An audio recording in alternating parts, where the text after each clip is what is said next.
What's up, guys and gals? Welcome back to the Nerdcast for the next episode of This Is the Police. Whoop, whoop. We are here, and we are helping a mob win a war. Hopefully we get a good payday for this, because seriously, they haven't really. So with Shift B, we've got Kudao. Okay, so he's moving.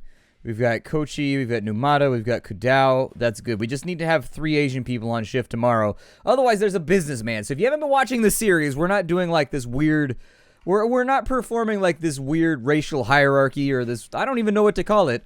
This racial front? I'm not really sure. Either way, apparently there's an Asian businessman who donated a ton of money to the city, and he's visiting the police department tomorrow, and the mayor said that if there weren't a lot of Asian officers on staff, I'd be in trouble and my life would be ruined.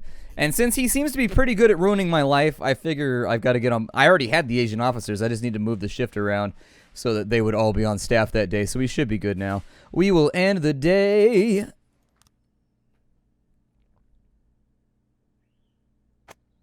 Janitor found dead after stampede at school fiasco. Gay club admitting minors. Millionaire bum donates everything to church. How did that ass get so rich? Back to work we go. It's a millionaire bum. Sometimes you just gotta go for the Tom Green joke. I don't know what to tell you. I'm not a perfect man. We have promotions to give out. Okay.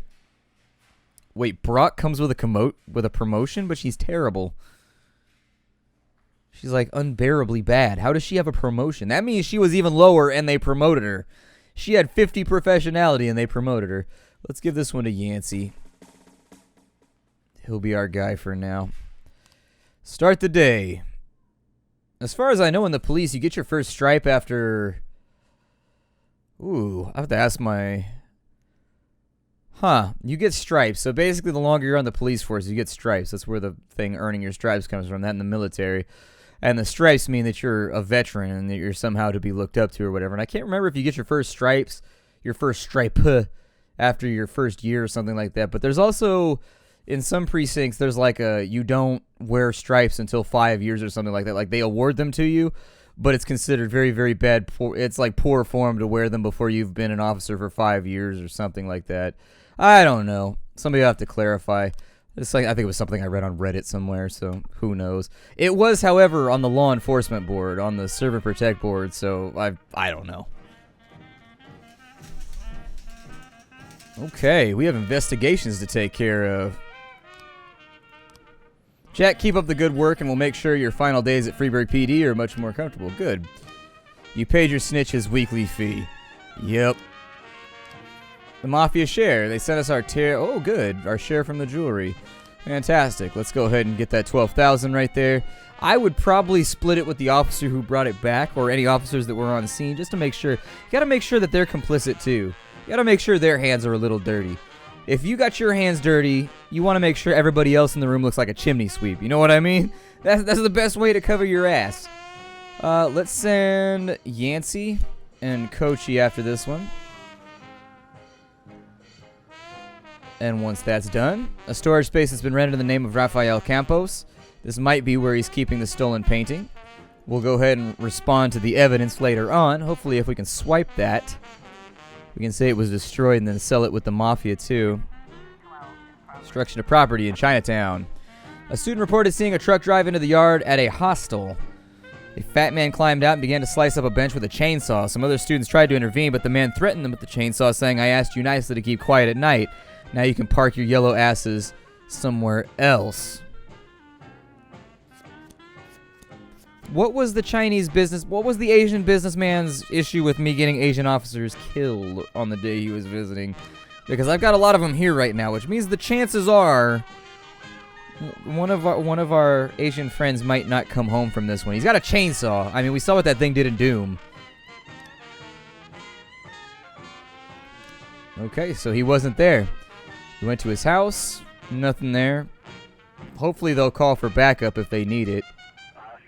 They did call for backup. Shit on me. Go ahead and beat a retreat. That's fine.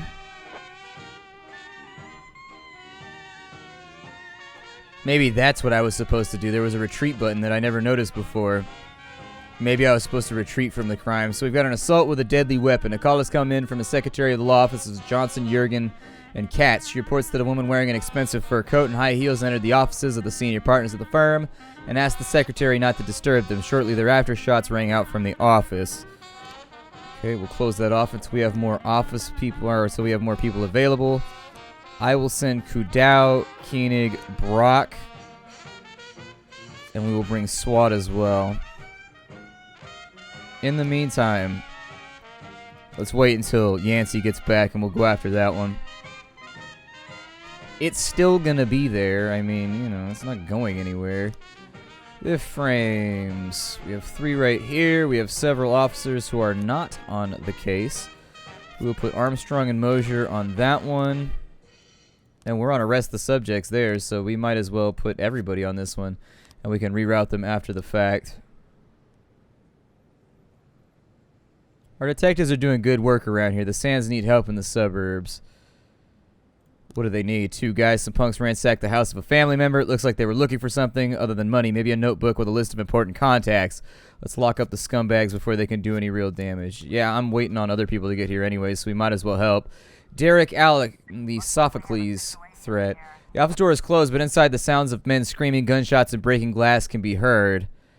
Let's get the secretary's keys. A bald man in a suit is laying in a pool of blood. A woman in a fur coat is standing on the table taking aim at 2 other men who are hiding behind an overturned bookcase.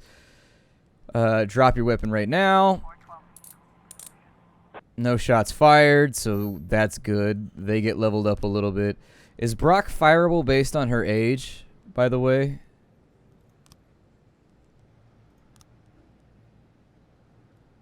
No, she's not actually. Okay, so she's got stripes too, so that's a little bit of trouble. Sheldon Yates. I don't really like any of these guys, to be honest. I don't like any of these guys. I prefer to get somebody that comes in with like a 120 or like a 130. I'll probably wait. I mean, technically, I could move Mitchell to Shift B, and that would make my life a little easier by giving me... It might be easier to babysit... It might be easier to babysit a bad officer on Shift A than it is on Shift... Well, actually, that gives him 6 officers. So we got 7 there. We could bring Samadhi over, actually. Samadhi might work better, because that might leave this shift a little bit weak. Yeah, let's move Samadhi instead. And then the next promotion that comes through, we'll put that on Robbins so that we have a 2-stripe there to replace Samadhi.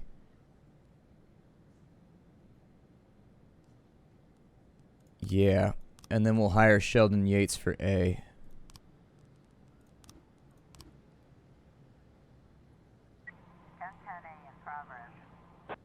Everyone is deployed right now. Dear Mr. Boyd, the TV show I produced, Justice for All, suffered a terrible drop in ratings last month. Our polls suggest that viewers stop finding the shows believable.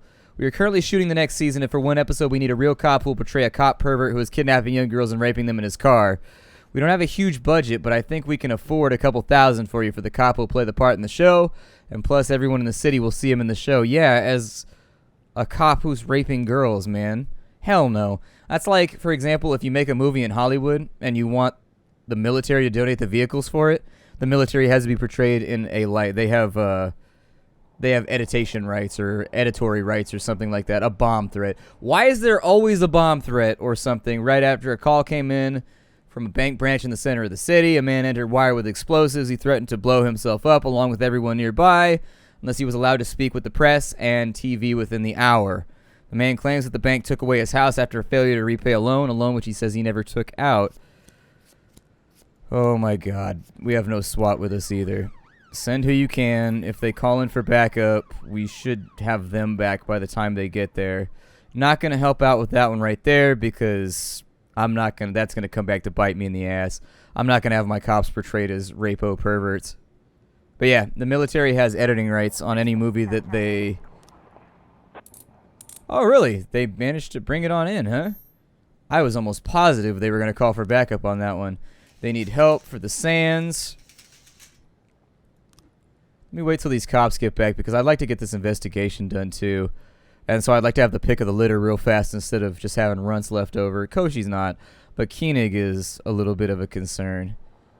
Alright, so over here we'll send Brock and Koenig out for that one. Our family has several city officials on the payroll. One of them is ushering some valuable items to the public transport system. The goods are slated to ship out tomorrow, but it looks like there's some punks who want to dump the cargo overboard before it clears the dock. Our man in the port says that they bribed some guards. Too bad they weren't smart enough to bribe the police. Send Kudao instead. I'd like to get Koenig some levels. And then for this investigation, we'll send Yancey and Numata. That leaves Kochi and Koenig for a destruction of property. The store manager reports a long-haired woman with a large knife broke in. He's ripping out the lining of our sofa, shouting, "Where's my money?" Put this cook in a straitjacket. He's obviously sick. Anyways, come quick. We're hiding in the back. All right, give me some time.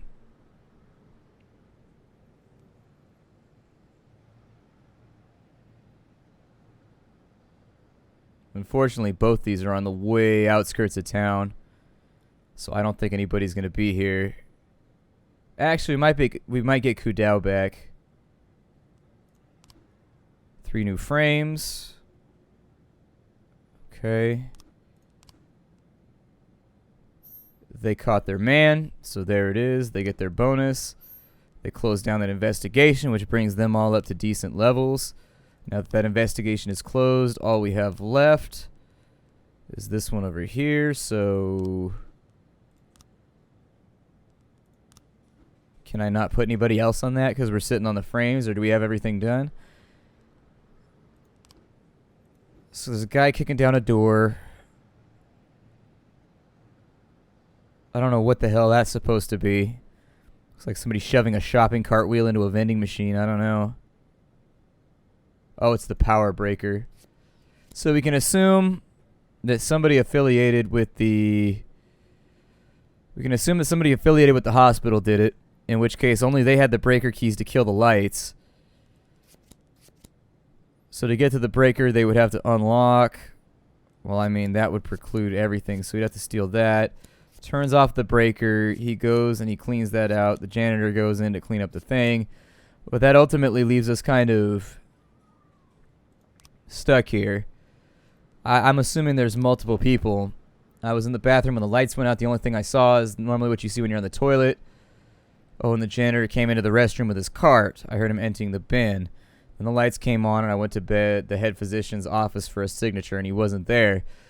So the head physician's office is looking like it might be the physician, but we're still missing a frame. So whatever concludes the story right there. I don't think the janitor's involved at all. It's weird that the police chief has final say on all these investigations. They should get back to the station before that goes up. It looks like we're probably good. Oh, never mind. There was a bundle of cash hidden in one of the sofas. That's okay. Like, I don't know why it jumped 3 minutes at the end, because I had time, but alright, whatever. That's cool. We'll end the day. Sands and Vargas are both lining up quite well. Vargas is trying... There better be a good payday at the end of this, because for real, I have thrown the people of this city under the bus to, like, make this happen for Sands, so he better give me a big-ass paycheck at the end of this. I'm not going to be happy. Yeah, these squads are looking a little bit better rounded out.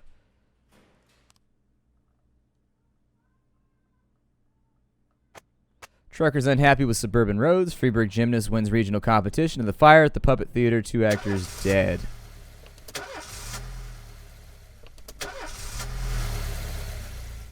Another work day in front of us. I feel a lot better now that our squad is fleshed out a little bit with Robbins and Mitchell and Mosier, and we've got some people. I don't know what color y'all are looking at, but I'm looking at sweet ginger green right now. That's the color that I'm looking at. Get some of that green up in here. This song's a jam sesh right here. You drop that clarinet on me, or that oboe, or whatever the shit it is. So, funerals. Jill Austin. Yep. In nomine patre and all that shit. Yep, indeed. Was an honest servant of the city who was taking bribes from the police commissioner. Yes, you all were. We have an attempted murder. A girl shouted over the phone that her grandmother has been killed.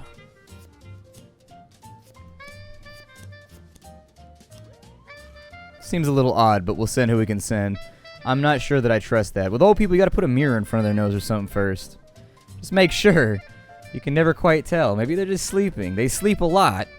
Old people love sleeping. Like a fish in water, old people sleeping. Got a fight at the city center.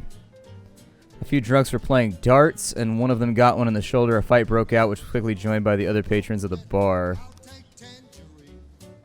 Okay, we'll wait that one out and see what happens, because that actually looks like... Oh, shit. The road to the house is strewn with the corpses of downed dogs. The lights inside the house are on, but the door is locked. Call through the front door. A bleeding elderly woman is lying on the floor of the living room.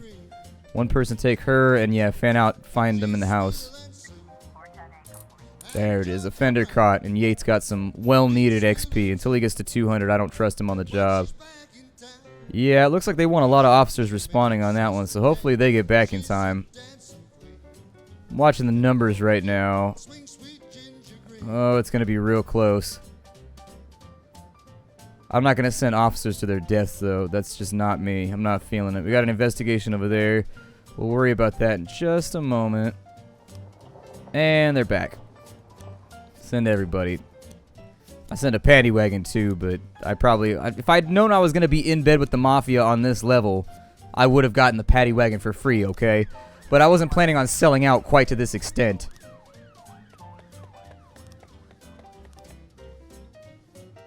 Wait, they're going to the fight right now, though.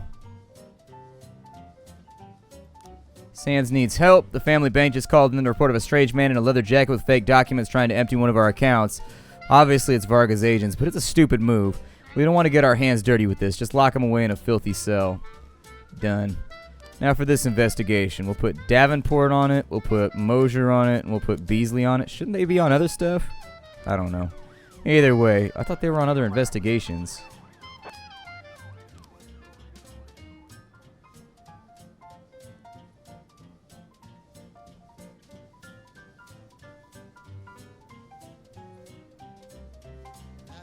Whatever. Fight report. Offender caught. Yates is training up to be a good little officer over here. We should be able to use him pretty soon. Once they get to about 200, that's when I start trusting them with things, and I start using them as kind of like a filler officer.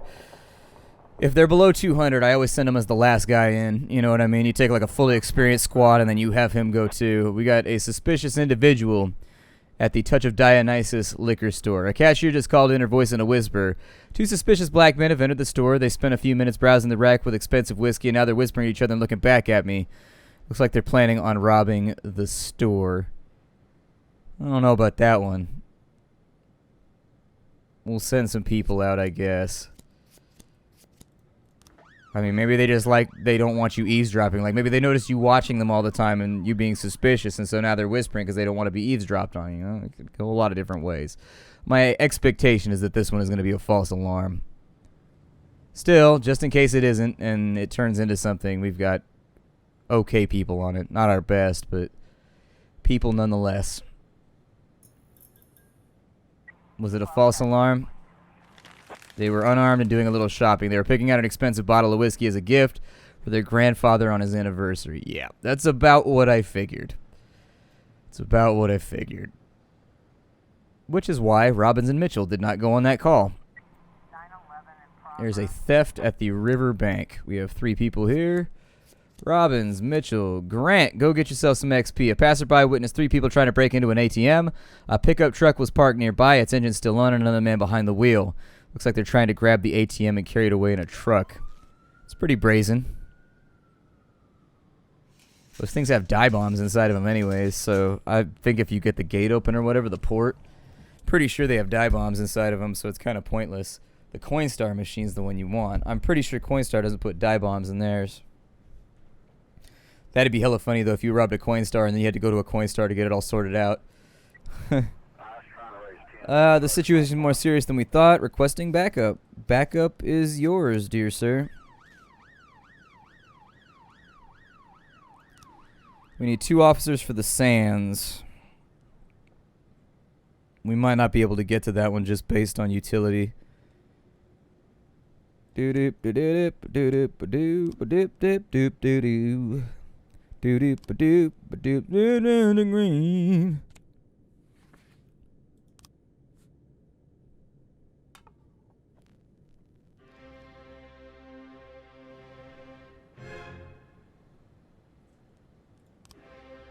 Theft report. We've got new frames. Okay, I'm assuming that this one is the one that we're looking for.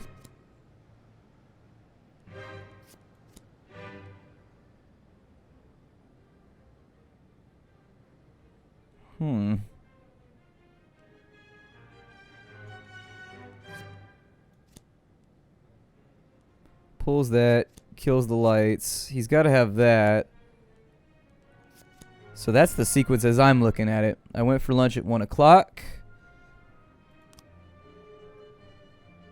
I suspect Aaron Jones. He's come by several times in confusion, dragging a huge backpack behind him. Never occurred to me he might be an addict. Lights went out. Normally what you see while you're sitting on the toilet.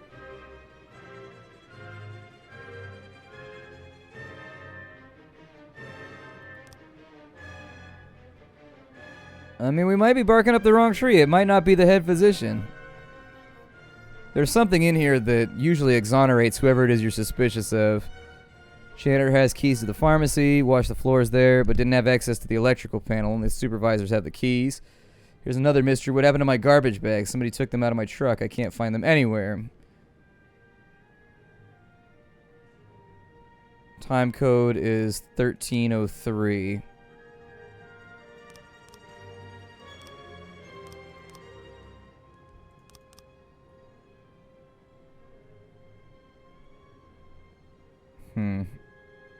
It might have been the janitor. I don't know. We'll see what goes down. Homicide report. We've got 3 new frames.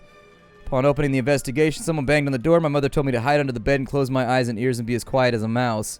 I only heard muffled screams. When I got out from under the bed, I found my mother in blood and called the police. The fatal blow was struck by a blunt object to the head. The killer was standing behind the victim. Death was immediate.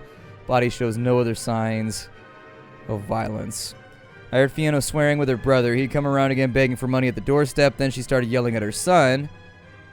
He always sits there in front of the TV playing the stupid games till he turns blue. And then my phone rang and I talked with my friend for an hour and a half.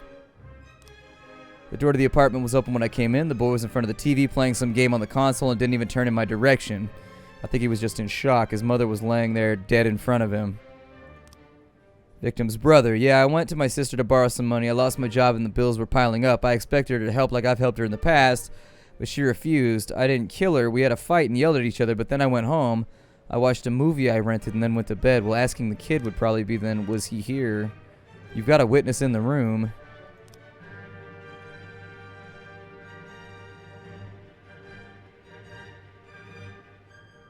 I have to wait till we have a little more on that one. Yay, nobody's dead. That's always good. Yates get himself a little boost in XP too. Not much, but it's something. I got nobody for Mr. Sands right now.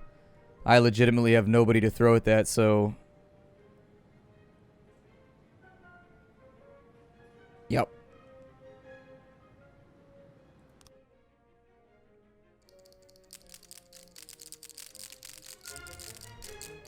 One of your chips came to our side. It's ours now. I claim it.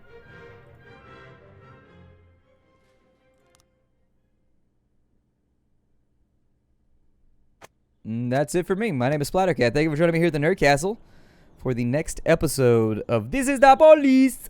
I will see you all with the whoop whoop boo in the next episode. We will catch more criminals and also become a more refined one ourselves. All right? Bye, everybody.